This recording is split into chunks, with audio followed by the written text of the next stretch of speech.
Hello guys, welcome back to solid movie staff. నేను మీ SRB కంటెంట్లోకి వెళ్ళిపోదాం. So Pushpa ప్రాస కేవలం మూవీలో ఒకచోటే కాదు, మూవీ స్టార్టింగ్లో కూడా ఉంటుంది. లైక్ జపాన్కి వుడ్ వచ్చింది అది కానీ తిరుపతికి దుడ్డు రాలేదబ్బా, ఇక్కడ వుడ్డు దుడ్డు. అండ్ సేమ్ అదే ఫైట్ సీన్లో మేరీ జూతా హై జపానీ, ఆ తర్వాత తెలియదు కానీ సర్పే లాల్ తోపి రుసి ఫిర్ బి దిల్ హై హిందుస్థానీ. ఇక్కడ కూడా ప్రాస్ ఉంది.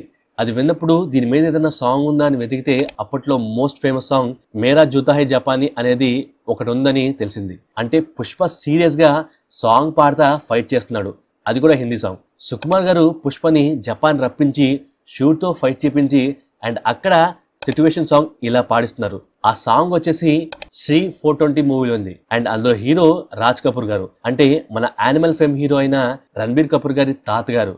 సో ఇలా ఈ విధంగా హిందీ సాంగ్ ని ఇంక్లూడ్ చేశారు Sukumar garu. Brilliance of making this scene అని చెప్పొచ్చు. అంటే ఒకేసారి షూతో ఫైట్ అండ్ ఆల్సో అక్కడే దానికి రిలేటెడ్ గా సాంగ్, అది కూడా హిందీ ఇండస్ట్రీలో ఫేమస్ పర్సన్ యొక్క సాంగ్. అఫ్ కోర్స్ అది హిందీ వాళ్ళకు బాగా కనెక్ట్ కూడా అవుతుంది. అంటే మనకు మన హీరో సాంగ్స్ అంటే క్లాసిక్స్ వేస్తే ఎలా ఉంటుందో సేమ్ ఫీలింగ్ వాళ్ళకు కూడా వచ్చేలాగా చేశారు డైరెక్టర్ గారు. బట్ అది క్లియర్ గా అబ్జర్వ్ చేస్తే డీటెయిలింగ్ లో కనుక్కుంటే తప్ప అర్థం కాకపోవచ్చేమో. సో దీన్ని నిజంగా బ్రిలియన్స్ అంటారు సుకుమార్ గారు.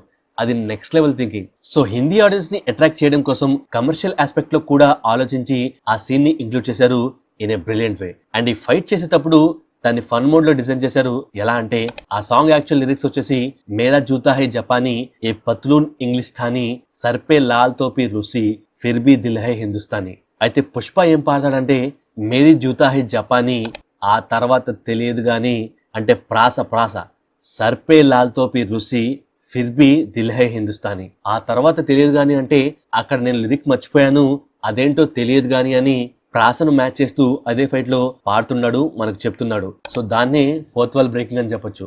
అది కూడా మన లాంగ్వేజ్ లో మనకు చెప్తున్నాడు. ఇంతకీ ఈ సాంగ్ లో ఆ లిరిక్స్ లైన్స్ మీనింగ్ వచ్చేసి, నేను ఎలాంటి బ్రాండెడ్ ఆర్ వేరే దేశపు బట్టలు వస్తువులు వాడినా నా హార్ట్ లో ఎప్పుడు నేను ఇండియన్ అని అర్థం వస్తుంది.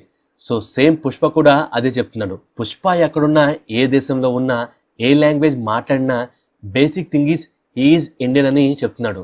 అంటే తను ప్రౌడ్ గా ఫీల్ అవుతున్నాడు, అది కూడా ఇంటెన్స్ ఫైట్ లో.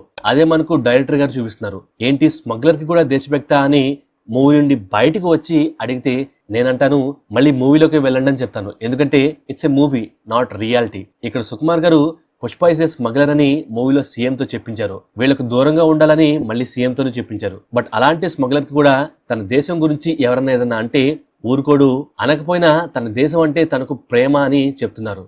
సో అలాంటి వాడికి కూడా దేశభక్తి ఉంటుంది అని చూపిస్తున్నారు. అంటే బ్యాడ్ పర్సన్ కి ఒక గుడ్ క్వాలిటీ అని చూపించడం.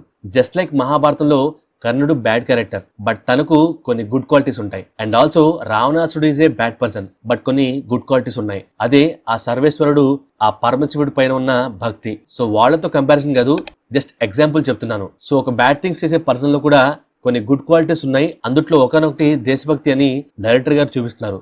బట్ మూవీ బయటకు వచ్చి చూస్తే తను చేసే వ్యాపారం is crime. So this movie is for entertainment purpose only. Bad things మూవీలో చూసి మర్చిపోవాలి, అండ్ కావాలంటే గుడ్ థింగ్స్ పట్టించుకోవాలి, ఆర్ న్యూట్రల్ గా అక్కడే ఎంజాయ్ చేసి వదిలేయాలి. అండ్ అలాగే బ్యాడ్ థింగ్స్ చూసి ట్రై చేయకండి, చేశారో మన ఇండియన్ పోలీస్ వారు తాట తీస్తారు. అండ్ ఇదంతా సుకుమార్ గారు ఆలోచించారో లేదో ఐడియా లేదు కానీ జస్ట్ నాకు అలా అనిపించింది చెప్తున్నాను. అండ్ అలాగే తన దగ్గర కటానా ఉన్న, పుష్ప బ్రాండెడ్ గొడ్డలున్నా వాళ్ళల్లో ఒక్కరిని కూడా నరకడం లేదు, జస్ట్ కొడుతున్నాడు. ఎక్సెప్ట్ నీళ్ళల్లో స్లైట్ గా వేస్తాడు. అండ్ ఆల్సో ఇంటర్వెల్ బ్యాంగ్ లో దమ్ముంటే పట్టుకురా షికావత్ కూడా ఒక ప్రాస. మాట్లాడుతూ అలా వచ్చేస్తే హే భలే కుదిరింది కదా అని దాన్ని వాళ్ళు ఒక సాంగ్ లాగా పాడతారు, జస్ట్ లైక్ ఉడ్డు దుడ్డు లాగా. సో పుష్పరాజ్ స్టార్టింగ్ నుండి అలా మాట్లాడుతున్నప్పుడు ప్రాస ఆటోమేటిక్ గా వచ్చేస్తా ఉంటుంది అనేది మనకు మూవీ స్టార్టింగ్ నుండి సుకుమార్ గారు చూపిస్తున్నారు. Just like Kissik song and feeling songs లోని మెయిన్ వర్డ్స్ ఎలాగైతే సాంగ్ కంటే ముందు కాన్వర్సేషన్స్ లో ఇంక్లూడ్ అవుతాయో సేమ్ అలాగే ప్రాస కూడా అంతే. అండ్ ఈ పాయింట్ అంటే Kissik song and feeling song words గురించి మనం ఆల్రెడీ మన ప్రీవియస్ బ్రేక్ డౌన్ లో చెప్పేశాం. అంటే షార్ట్స్ వీడియోలో కిసిక్ సాంగ్ డీటెయిల్ లో కిసిక్ గురించి చెప్పాను. మామ మీరు చాలా మంది వీడియో చేసి సబ్స్క్రైబ్ చేయకుండా వెళ్ళిపోతున్నారు. మీరు కనుక సబ్స్క్రైబ్ చేస్తే మన ఛానల్ అకౌంట్ ఎక్కడో ఉంటుంది, అండ్ లైక్ కొడితే మన ఛానల్ కి అండ్ వీడియోకి రీచ్ వస్తుంది. ప్లీజ్ డూ సబ్స్క్రైబ్ చేసి బెల్ నోటిఫికేషన్ ఆన్ చేసి రెడీగా ఉండండి గైస్. అండ్ లైక్ కొడితే మోటివేషన్ గట్టిగా పెరుగుతుంది guys. Thank you, love you all.